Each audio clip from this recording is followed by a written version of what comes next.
時建起了幾道圍牆，這一頭家本來非這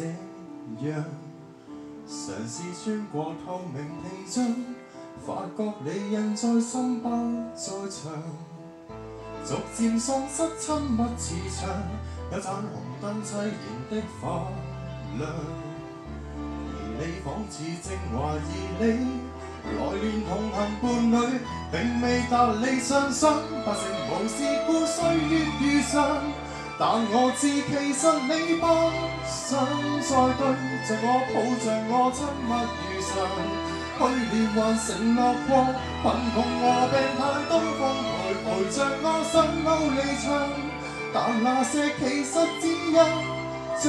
以愛情來填滿的用年華維繫的，就是銀碼金碼着白紙依然完全沒保障。